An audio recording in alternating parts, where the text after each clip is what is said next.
Hi friends, आप देख रहे हैं फिल्मी खिचड़ी। मैं हूं आशीष। तो चलिए हम बात करने वाले हैं इस दिल को, इस गाने के बारे में। पवनदीप और अरुणिता का ये नया गाना आपके सामने आया है और जीत लेकर आए हैं, म्यूज़िक डायरेक्टर जीत। और फ्रैंकली स्पीकिंग इस गाने का इंतज़ार मैं बहुत समय से कर रही थी। इनफैक्ट तब से कर रही थी जब ये लोग अनऑफिशियली मिलने भी गए थे जीत से। और मैं तब से ही सोच रही थी कि जीत जैसे गुणी म्यूज़िक डायरेक्टर जिनके गाने एक एक बिल्कुल मोतियों जैसे हैं, वो ऐसा कैसे हो गया कि ये दो सामने हीरे रखे हुए हैं और उनको गाना नहीं दे रहा है। तो जीत जी, आपने मेरी बात सुन ली तो उसके लिए बहुत सारा थैंक यू है आपको। पवन अरुणिता ऐसे चमकते सितारे हैं, ऐसे चमकते हीरे हैं कि वो जहाँ रखे जाएंगे वो सामने वाले को भी चमकाते हैं, आसपास रोशनी पहुंचाते हैं, और अगर साथ में हो तो रोशनी डबल हो जाती है। और ऐसे में अगर जीत जैसे म्यूज़िक डायरेक्टर का आशीर्वाद मिल जाता है तो चमक थोड़ी 4 गुना हो जाती है। गाना इस दिल को अगर मैं इसके बारे में कहूँ तो एक्सपेक्टेशंस मैंने जितनी लगाई थी उससे ज़्यादा अच्छा मुझे लगा है। क्योंकि मैं इनफैक्ट एक्सपेक्टेशंस में नहीं लगा रही थी, क्योंकि जीत जैसे म्यूज़िक डायरेक्टर से आप क्या एक्सपेक्ट करोगे कि गाने में ऐसा होगा वैसा होगा। नहीं, he is beyond that kind of music director. So ये वाला जो गाना है कुछ 248 के आसपास का है और शुरुआत में ही आपको पवन अरुणिता मिल जाते हैं तो मन प्रसन्न हो जाता है। मतलब अगर मैं वीडियो की बात करूं तो यार ये दोनों जब दिख रहे हैं तो और किसी को देखने की इच्छा होती नहीं है। हाँ, एक ये इच्छा डेफिनेटली मेरी होती है कि जब ये किसी फिल्म में आएगा, जी जी, I think it's a very beautiful song, you should give it to film also. So जब ये किसी फिल्म में आएगा तब हीरो हीरोइन को एक्सप्रेशन देने में कितना मज़ा आएगा। क्योंकि आधे हीरोइन तो यही बन जाते हैं ना हमारे लिए। वो जितना भोला भाला सा इनका चेहरा नज़र आता है वो देख के तो मज़ा ही आ जाता है ना। चाहे वो अरुणिता की एकदम सुंदर सी मुस्कुराहट हो, चाहे वो पवनदीप को भोला भाला लेकिन बदमाशी चेहरा हो, वो अच्छा लगता है देख कर। तो ऐसा लगता है कि जब ये फिल्म में आएगा तो कितना मज़ेदार रहने वाला है। फिर अगर मैं बात करती हूँ कि इस गाने की जो शुरुआत है उसमें एक शॉट मुझे बड़ा अच्छा लगा। दोनों ऐसे हेडफोन लगाते हैं, एक दूसरे को लुक देते हैं और गाना शुरू करते हैं। तो सीरियसली मुझे ऐसा लग रहा था जैसे एक दूसरे को एक कमांड देते हैं ना, जैसे बोलते हैं एक दूसरे को एक क्लू देते हैं कि चलो अब देखते हैं हमारे जादू से कौन बच सकता है। मतलब वो एक दूसरे के साथ जो एक बड़ी सुंदर सी लोगों का दिल चुराने वाला है, वो जो गुनाह कर रहे होते हैं, दोनों इस गुनाह पे खरे उतरते हैं। चलिए लिरिक्स की बात करते हैं। लिरिक्स की भी अगर मैं बात करती हूँ तो बहुत सिंपल हैं, ऐसे हैं जो जुबान पर चढ़ जाते हैं। जैसे इस दिल को अब यारा बस क्या चाहिए, इस दिल को एक तेरा एतबार चाहिए, तेरा प्यार प्यार प्यार तेरा प्यार चाहिए। मतलब इतने सिंपल से सॉन्ग्स हैं कि कोई भी दिमाग लगाने की ज़रूरत नहीं है, बस गाने में गुम हो जाओ। ज़्यादा don't use your brain, just use your heart and your emotion. इन दोनों की अगर मैं बात करती हूँ, यार अरुणिता जैसी आवाज़ जब आपको सुनने में आती है ना, आपको किसी और को सुनने की इच्छा डेफिनेटली नहीं होती है। मैं मेरी बात बताती हूँ, it's a very bad habit, but वो जो एक ज़बरदस्ती की हस्की वॉइस होती है ना जो लड़कियाँ आजकल बहुत ज़्यादा निकालती हैं, मुझे वो सीरियसली अब ना उसको सुन सुन के कोफ्त हो गई है। ऐसा लगता है कि मीठी सी आवाज़ क्यों नहीं है जैसे अरुणिता की आवाज़ आती है। अरुणिता की आवाज़ की मिठास का कोई सानी नहीं है, कोई उसका ऑप्शन नहीं नज़र आता है मुझको। तो अरुणिता तुम जितना गाओ, इतना गाओ, इतना गाओ कि लोग भूल जाएं कि एक दो गाना गाने से आप ग्रेट सिंगर नहीं बन सकते हैं। ग्रेट सिंगर आपको मीठी आवाज़ ही बना सकती है अगर आप लड़की हैं तो।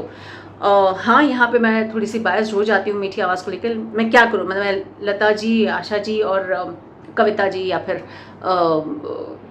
अलका जी जैसे बेहतरीन सिंगर्स को सुनकर बड़ी हुई हूँ, तो मुझे वैसी ही आवाज़ चाहिए है।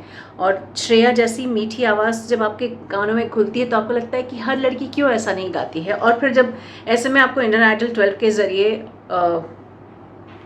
If you get Arunita then you feel like कि हाँ यार, जो मीठी आवाज़ की खोज मुझे थी, मेरी खोज कंप्लीट हो जाती है, पूर्ण हो जाती है जब मैं अरुणिता को सुनती हूँ।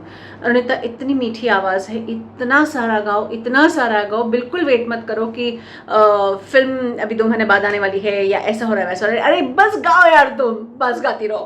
तुम्हारी आवाज़ इतनी मीठी है कि कानों में रस घुल जाता है। अब बात करती हूँ पवनदीप की। फ्रेंड्स, पवनदीप के हर पहलू को हम देखने की कोशिश करते हैं और हर बार वो नया पहलू लेकर सामने आ जाते हैं। उनकी आवाज़ में एक बहुत सादगी है, एक वो बहुत मीठी सी, बहुत अगर बहुत डेप्थ में सुने ना तो उसकी आवाज़ में एक अलग सी अल्हड़पना सा आता है, एक अलग सी छेड़छाड़ आती है जो मुझे बहुत अच्छी लगती है। बहुत कम लोगों में इतनी सिंपल आवाज़ होने के बावजूद भी आपके दिल के तारों को छेड़ने वाली जो बात होती है वो पवनदीप की आवाज़ में आती है।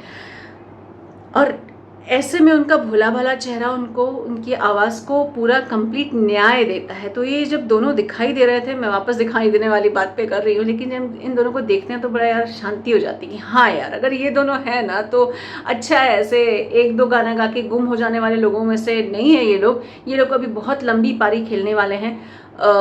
और नहीं, मैं ये भी नहीं कह रही कि अगले महीने से इनकी 4 फिल्में आ रही, नहीं, इनकी फिल्में जब भी आएंगी वो धमाल मचाएंगी। इनकी फिल्मों के गाने जब भी बजेंगे वो अच्छे ही लगेंगे।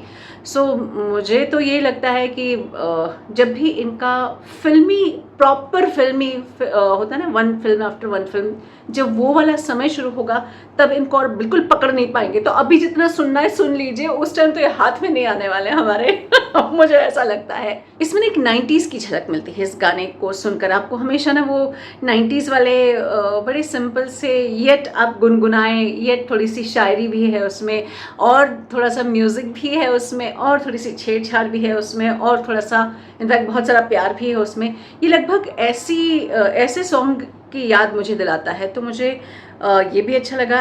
एंड व्हेन पवनदीप सिंग्स, एक थोड़ा सा गज़ल नुमा स्वरूप भी सुनने में आता है जो सुन के अच्छा लगता है।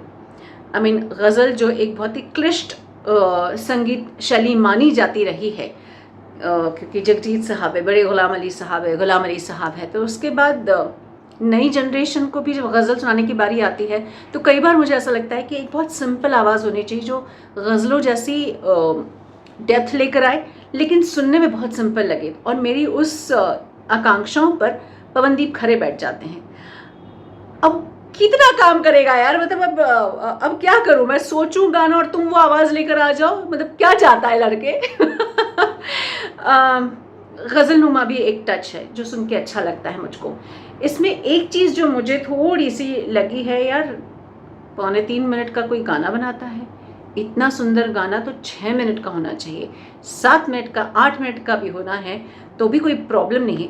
इतना छोटा गाना नहीं बनाते हैं इतना सुंदर, जब गाना बनाते हैं तो जी सुन रहे हैं तो मेरी ज़रा इल्तिजा है आपसे कि गाना अगली बार जब इन दोनों को लेकर बना रहे हैं तो बड़ा बनाइएगा, क्योंकि हम इनके हर स्वरूप, इनकी हर